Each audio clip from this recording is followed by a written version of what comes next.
Mary Vincent, a name that evokes talent, mystery, and resilience.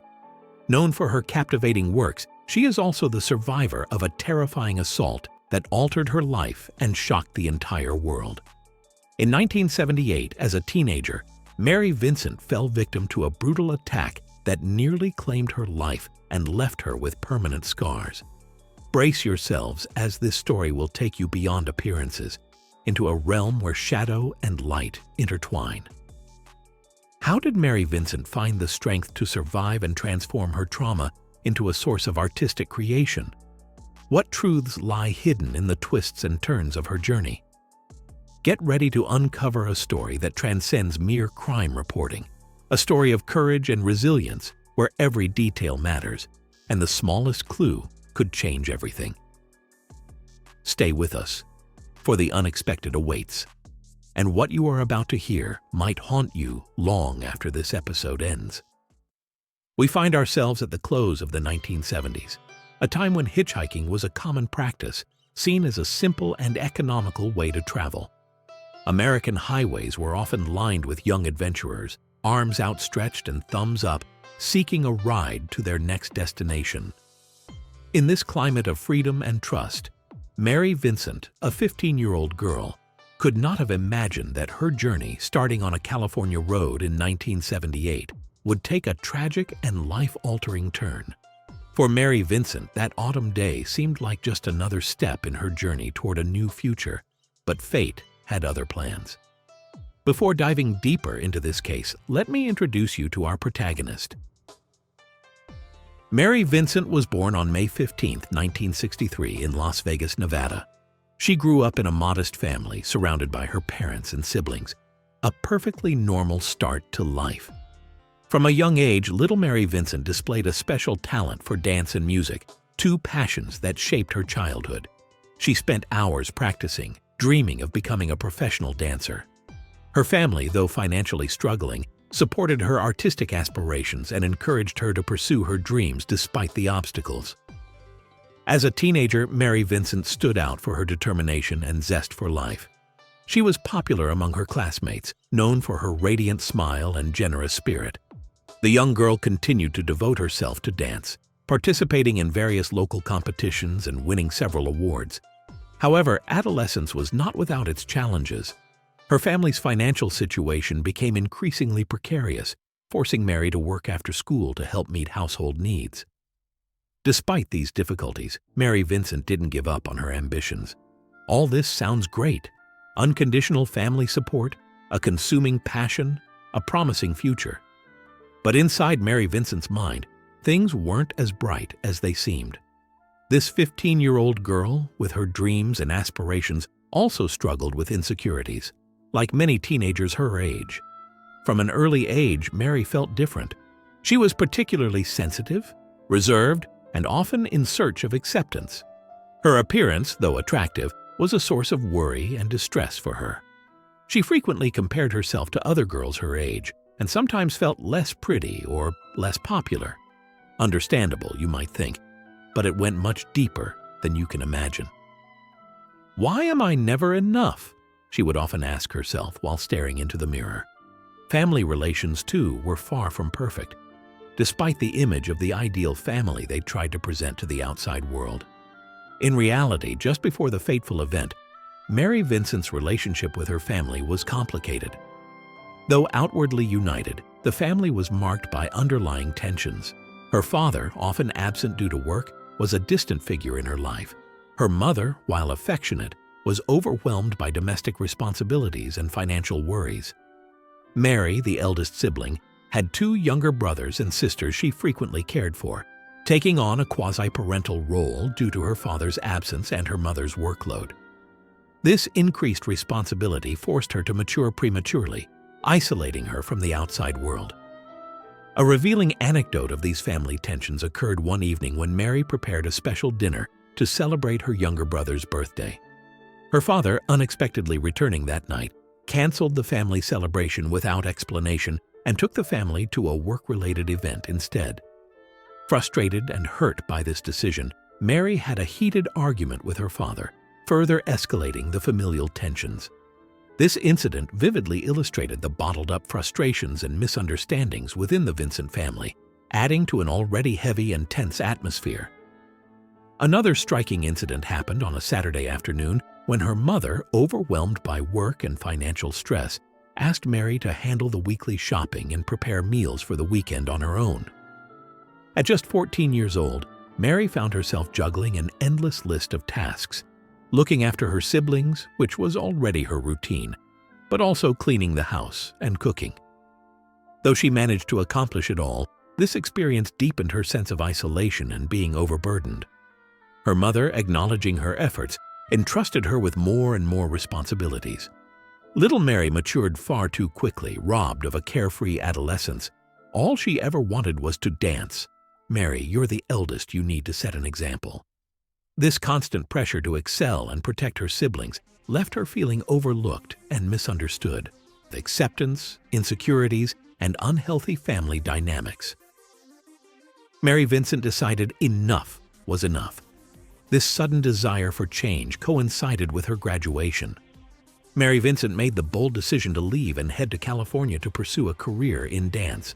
She enrolled in a prestigious school where she hoped to refine her skills and make a name for herself in the industry.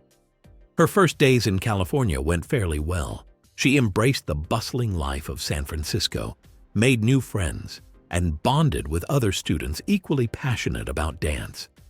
Mary eagerly attended her first classes, impressing her instructors with her determination and talent. She even started working part-time at a local cafe where she felt accepted and appreciated by her co-workers. But during this promising chapter of her life, Mary Vincent was about to experience one of the most defining and traumatic events of her existence. Just as everything seemed to be falling into place, her life was about to take a devastating turn. The sun set gently over California on September 29, 1978. The 15-year-old stood by the roadside, hitchhiking westward. The dusk painted the sky in shades of purple and orange as stars began to twinkle. Mary Vincent, dressed in jeans and a t-shirt, carried a worn-out backpack containing all her belongings. She was tired but determined to reach Los Angeles, where she hoped to find refuge and start anew. As she raised her thumb to flag down a passing car, a dusty old blue van pulled over beside her. The vehicle was weathered, its headlights dim and faded. The driver, a man in his 50s with a reassuring smile, rolled down the window. "Need a ride, young lady?" he asked in a soft voice. Mary hesitated for a moment. She had been taught to be wary of strangers, but the older man seemed harmless. She studied his features, deep wrinkles lined his face, and most importantly, his eyes seemed genuine. She nodded. "Yes, please. I'm heading to Los Angeles." "Hop in, I'll take you," the stranger replied, opening the door with a friendly gesture. Mary climbed inside. The van smelled faintly of stale tobacco and cinnamon, an odd yet not unpleasant mix. She settled into the passenger seat, her backpack resting on her lap. Inside the van, a pale blue, older model with worn vinyl seats and thick curtains covering the back windows, had an atmosphere that was both welcoming and unsettling. Cardboard boxes and plastic bags littered the floor, evidence of a life lived on the road. The tires pulled away from the asphalt, and Mary cast one last glance at the road before the scenery began to blur past the window, unaware of the horror that awaited her. They drove for several hours, chatting about everything and nothing. "Hold on. I imagine you're still wondering who this perfect stranger is. You want a name, don't you?" Well, the man introduced himself as Lawrence Singleton. Lawrence Singleton was a man in his 50s. Standing around 5 feet 11 inches with a sturdy build, he looked like someone who had spent his life doing physical labor. His graying hair was thinning, framing a face etched with the marks of time and hardship. Deep wrinkles furrowed his forehead and the corners of his eyes, suggesting a man who had seen and endured much. Yet his round, rosy cheeks gave him the innocent look of a kindly grandfather. His eyes, perhaps once warm, had grown cold and distant, betraying a troubled soul. Singleton wore simple, worn clothes, a flannel shirt, faded jeans, and work boots, reinforcing the image of a man from modest means. Lawrence Singleton was born in the 1920s in a small southern town in the United States. His family was large and poor. His father, a farm laborer, worked tirelessly to feed his 8 children. His mother, a stern and devoted woman, spent her days managing the household and raising the children. From an early age, Lawrence was expected to contribute to the family's chores, quickly learning that life was a constant struggle. As a child, Lawrence was reserved and solitary. At school, he wasn't particularly bright, but was skilled with his hands. He preferred spending his free time crafting wooden objects or exploring the nearby woods. Other children often mocked him for his shyness and modest appearance. These experiences instilled in him a bitterness and distrust of others. During his teenage years, Singleton began rebelling against parental and school authority. He fell in with delinquent peers and became involved in petty crimes. At 16, he dropped out of school, unable to endure the humiliation and monotony of classes any longer. He then cycled through a series of low-paying, unstable jobs, a classic story that only deepened his resentment toward what he saw as a callous society. As an adult, Lawrence Singleton married young and had several children. His marriage was tumultuous, characterized by frequent arguments and long periods of separation.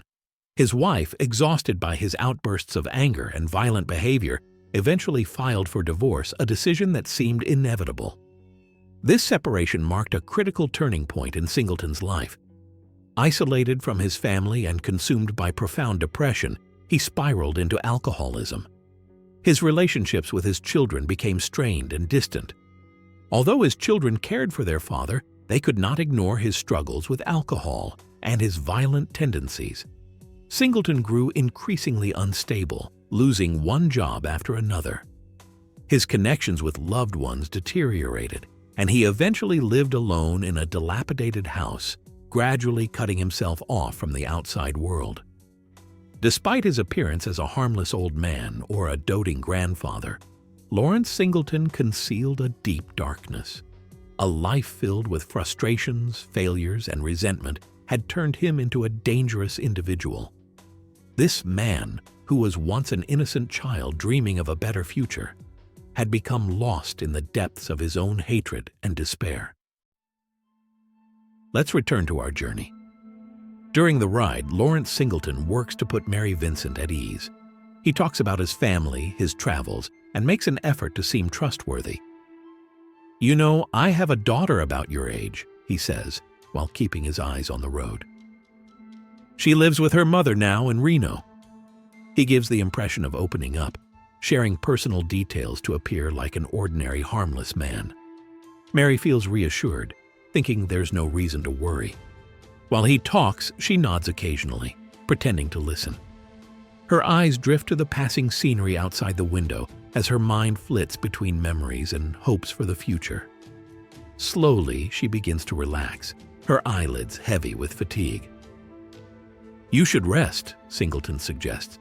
"We still have a long way to go." Mary agrees, leaning back comfortably in her seat as her eyelids grow heavier. But deep down, something keeps her on edge, an intuition she can't quite ignore, and she's right to stay vigilant. After some time, the van veers off the highway. Mary's eyes snap open, her survival instincts on high alert.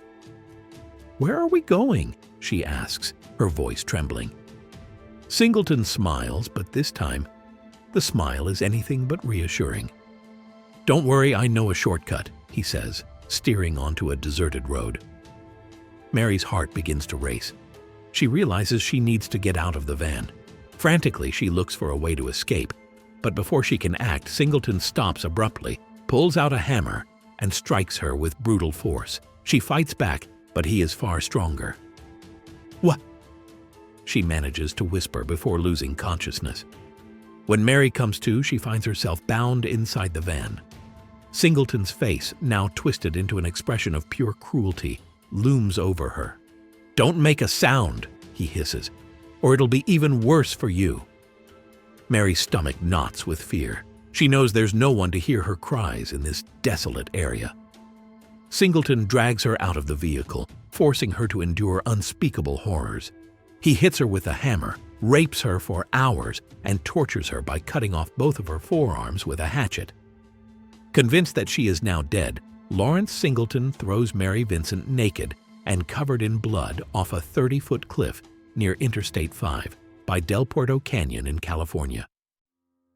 When Mary regains consciousness, the sun has already risen high into the sky. Lawrence Singleton, convinced he had killed her, had long since left the area. A grave mistake. Gravely injured, Mary Vincent summons the strength to stand.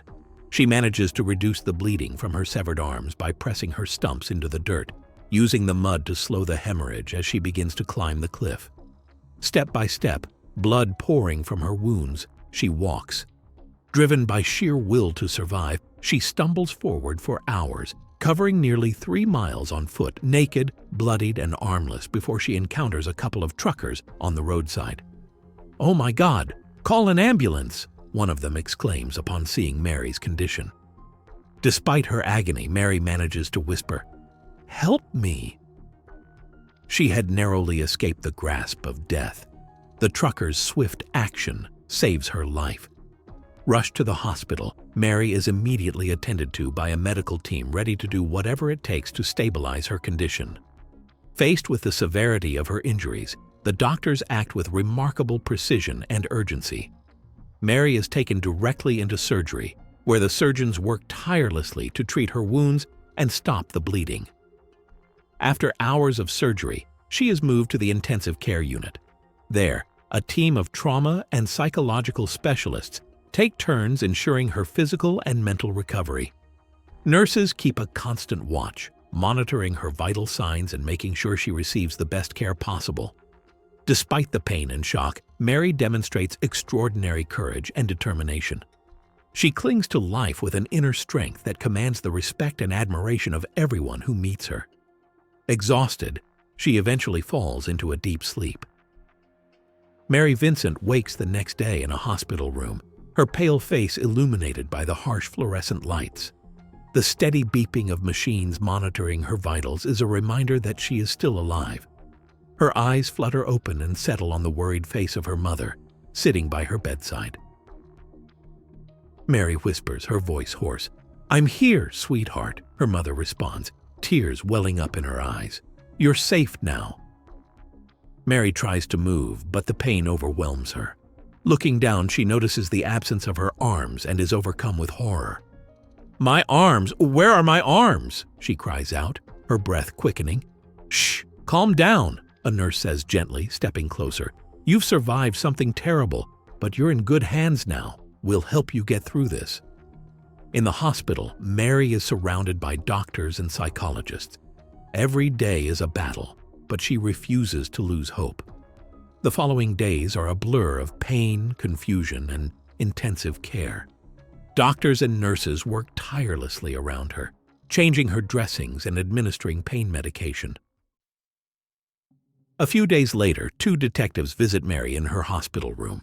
Detective Ramirez, a man in his 40s with a kind demeanor, and his younger, determined partner, Detective Davis, step inside. "Hello, Mary," Ramirez begins softly. "We're here to talk about what happened. We know it's hard, but the information you share is crucial to catching this man." Mary nods slowly, her heart heavy. Taking a deep breath, she begins recounting her ordeal, every word a painful struggle. "He picked me up hitchhiking. He seemed nice at first. Then he left the highway. He hit me with a hammer and—" Her voice falters, trembling. After a moment, she continues, "He left me for dead." "You're incredibly brave," Davis says reassuringly. "We'll do everything in our power to find him. Can you give us more details about him and his van?" Mary describes Lawrence Singleton's face in detail, his graying hair, cold eyes, and the blue van, noting the items inside. With her voice trembling but resolute, she provides every detail of that harrowing night. Ramirez listens intently, taking notes. "We'll find him, and he'll pay for what he did to you." In the days following the attack, the investigation to track down Lawrence Singleton gains momentum. Ramirez and Davis work tirelessly, piecing together the puzzle, knowing every minute counts. Ramirez stands in the police office, his eyes fixed on a board covered with photos and notes. "We need to find this man before he harms someone else," he says gravely. Davis, flipping through files at his desk, nods. "We know he drives an old blue van, and Mary gave us a detailed description. Let's start by checking vehicle registrations." The detectives meticulously comb through regional vehicle records, searching for vans matching the description. They question potential witnesses and visit local garages. One day, they arrive at a dusty garage on the outskirts of town. The owner, an elderly man with thick glasses, greets them. "Have you seen an old blue van recently?" Ramirez asks, showing him a photo of the model. The owner adjusts his glasses. "Yes, I think so. Someone brought one in for repairs last week. Let me check. Ah, here it is. Lawrence Singleton." With this lead, the detectives intensify their pursuit. They discover that Singleton owns a house in a nearby town. Surveillance is organized, hoping to catch him when he returns home. Ramirez and Davis stake out in an unmarked car parked discreetly a few blocks from Singleton's house. Time crawls by, each minute thick with tension. "There he is!" Davis whispers as a battered blue van pulls into the driveway. The two detectives leap from the car and approach Singleton, guns drawn. "Lawrence Singleton, stop!" Ramirez shouts. Singleton, of course, tries to flee, but he is quickly subdued, tackled, and handcuffed. His capture brings relief to the entire team, but especially to Mary Vincent. Back at the station, the detectives interrogate Singleton. He sits in a small room, his wrists cuffed to the table. Ramirez and Davis fix him with intense stares. "You know why you're here, Singleton," Ramirez begins. "Mary Vincent survived and identified you. You'll pay for what you did to her." Singleton remains silent, his gaze vacant and distant. "You really think you can get away with this? You left evidence everywhere, your van, the witnesses, everything points to you." Singleton eventually mutters a few words, denying everything and mumbling, "I don't remember," in a weak attempt to evade responsibility, further frustrating the detectives. They know they need solid evidence to secure a conviction. The detectives search Singleton's house and van thoroughly, looking for additional proof. Inside, they discover blood-stained clothing and personal belongings that appear to be Mary Vincent's critical pieces of evidence to bring him to justice. Back at the police station, Ramirez examines the evidence laid out on the table. Bingo! The blood and personal items match the victim. "We've got him," he declares with determination. "He's not getting away with this." The detectives assemble a solid case with all the gathered evidence, ready to present it to the prosecutor. A sense of justice finally begins to emerge for the young victim. Ramirez and Davis head to the hospital to inform Mary of Singleton's capture. They enter her room offering reassuring smiles. "Mary, we have good news. We've caught Lawrence Singleton," Ramirez says. Mary looks at them, her eyes brimming with relief and emotion. "Thank you," she murmurs, tears streaming down her cheeks. "Thank you for believing me and doing everything to find him." But what happened to Mary during the ongoing investigation? During her hospital stay, Mary began the arduous process of rebuilding her life. The doctors explained that she would need prosthetic arms and intensive rehabilitation. She participated in physical therapy sessions to learn how to use the prosthetics, a process fraught with difficulty and frustration. "I can't do this," she cried during one session. "You can, Mary," her therapist, Mr. Johnson, encouraged her. "It will take time, but every small step is a victory."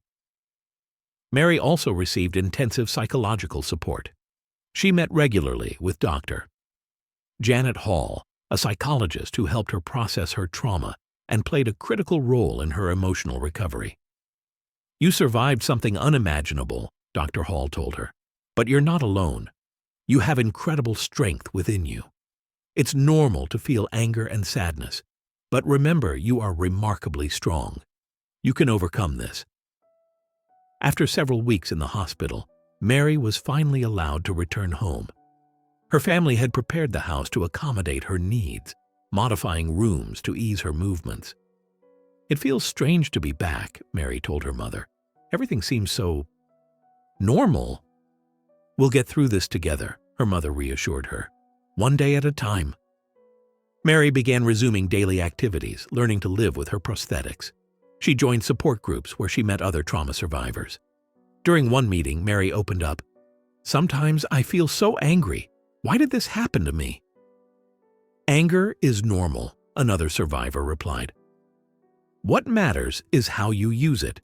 Channel it to move forward and rebuild your life." While awaiting Singleton's trial, Mary focused on her recovery. She began speaking publicly about her experience, hoping to raise awareness and prevent similar horrors. She became a powerful advocate for victims' rights, collaborating with local organizations to provide support and resources to those in need. Each speech and encounter became another step in her healing journey. Mary's courage and determination inspired everyone she met. She proved that it's possible to overcome even the most horrific experiences with strength and resilience.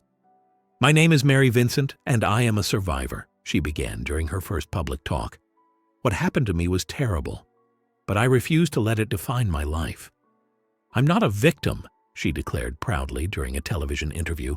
"I'm a survivor, and I want everyone to know that no matter what happens, you can always find the strength to keep going."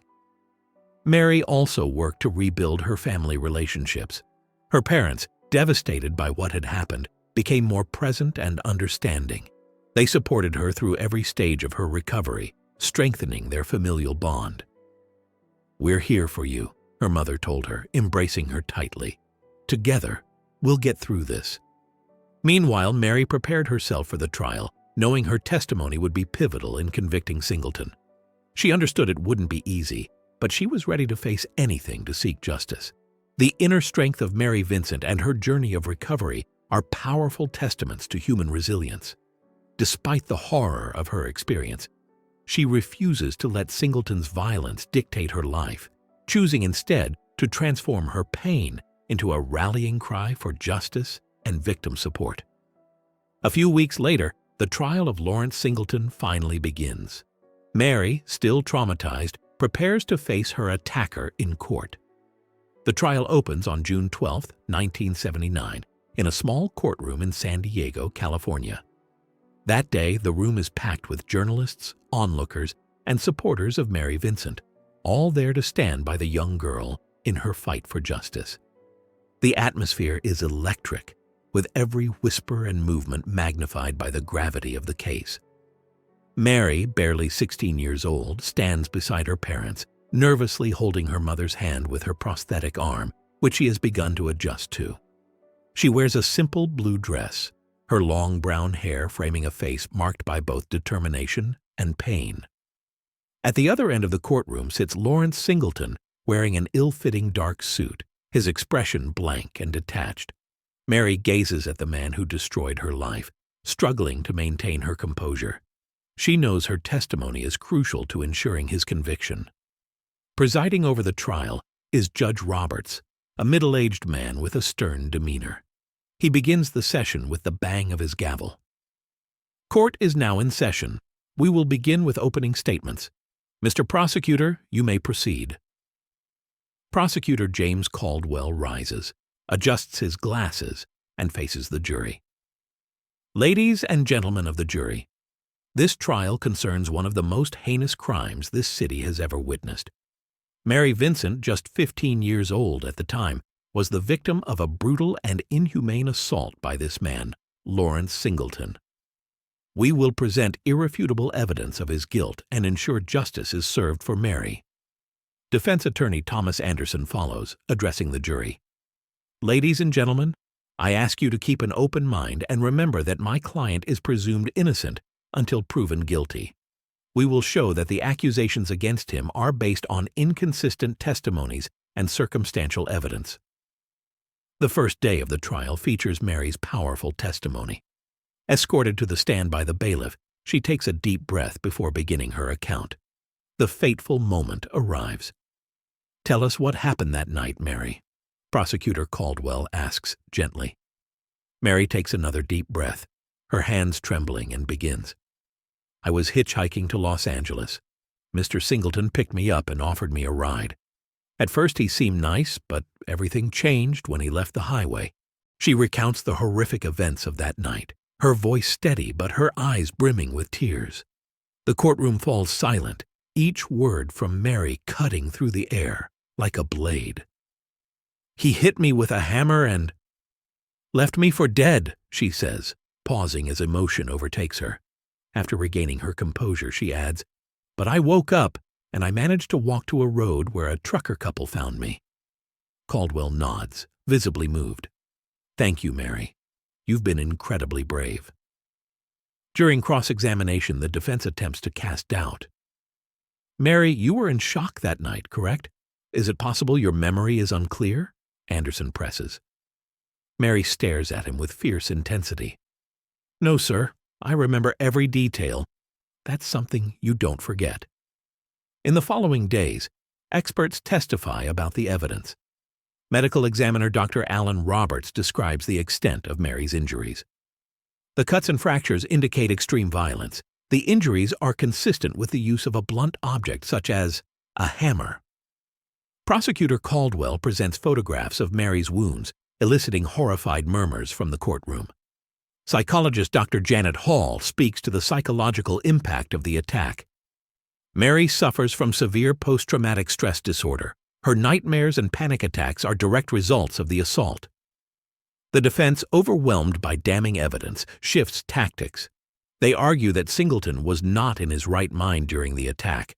Witnesses, including colleagues and neighbors, testify to his usually calm and kind demeanor.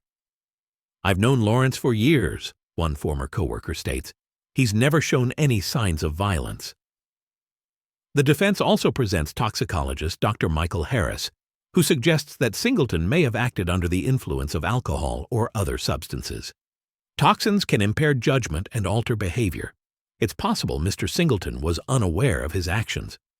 Prosecutor Caldwell, visibly agitated, slams his fist on the table.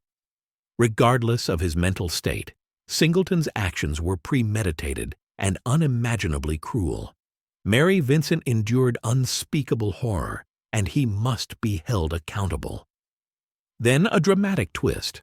Caldwell calls a surprise witness a former cellmate of Singleton. This witness recounts chilling confessions Singleton allegedly made while in custody. "Singleton told me he left the girl for dead. If only you knew." He showed no remorse. The trial of Lawrence Singleton stretched over several weeks of testimonies and deliberations. On the final day, the jury retired to reach its verdict. The weight was unbearable for Mary and her family. At last, the jury returned with its decision, and their sentence was uncompromising. "We find Lawrence Singleton guilty of attempted premeditated murder, rape, and kidnapping." A murmur of relief rippled through the courtroom. Mary turned to her mother, tears in her eyes, but this time they were tears of relief.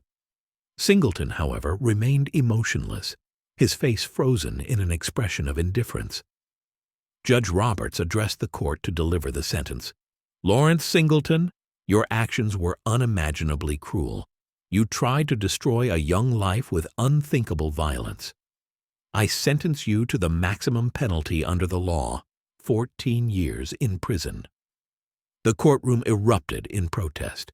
The sentence seemed paltry compared to the horror of the crimes committed. Mary Vincent clenched her fists, her anger clearly visible. Singleton was sentenced to 14 years in prison, the maximum penalty permitted under California law at the time. However, Judge Roberts added, "If I had the power, I would send you to prison for the rest of your life."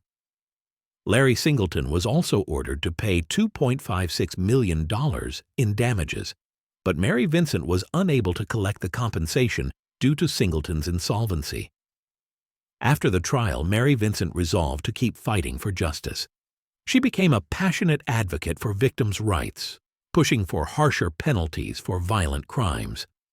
Her courage and determination contributed to the passage of stricter laws in California, known as the Singleton Bill, aimed at ensuring individuals like Lawrence Singleton would never again receive leniency. Despite the horrific nature of his crime, the Lawrence Singleton case became even more infamous when the perpetrator was paroled after serving only 8 years of his sentence. His early release was attributed to good behavior. and his role as a teaching assistant in a prison classroom. Singleton's parole sparked widespread outrage. Every attempt by authorities to house him in a town near San Francisco was met with organized protests by angry crowds, forcing his removal. In Rodeo, approximately 40 kilometers northeast of San Francisco, hundreds of armed protesters compelled police to evacuate Singleton from a hotel room under police protection. An attempt to house him near Concord City Hall also failed due to public demonstrations. In Contra Costa County, Singleton was extracted from an apartment wearing a bulletproof vest after 400 residents surrounded the building. With no town willing to accept him, California Governor George Duke Magian decided to house Singleton in a trailer on the grounds of San Quentin State Prison until the end of his parole 1 year later. After his parole, Singleton moved to Florida, but his criminal behavior continued. In 1990, he was arrested twice for theft, serving 60 days for stealing a disposable camera and 2 years for stealing a hat. He attempted to portray himself in court as a confused, stupid old man to mitigate his punishment. Then, in 1997, on a spring day, a neighbor reported Singleton to the police for assaulting a woman in Sulphur Springs, Florida. When officers arrived at his home, they discovered the body of Roxanne Hayes, a prostitute and mother of 3, who had been stabbed multiple times in the chest. Mary Vincent was called from California to Tampa, Florida, to testify at Singleton's trial for Hayes' murder. During her testimony, she recounted the horrific attack she endured in 1978 and the immense suffering it caused her. This time, the judgment was unequivocal. Singleton was sentenced to death. Lawrence Singleton did not live long enough to face execution. In 2001, he died of cancer at the Florida State Prison Hospital in Stark.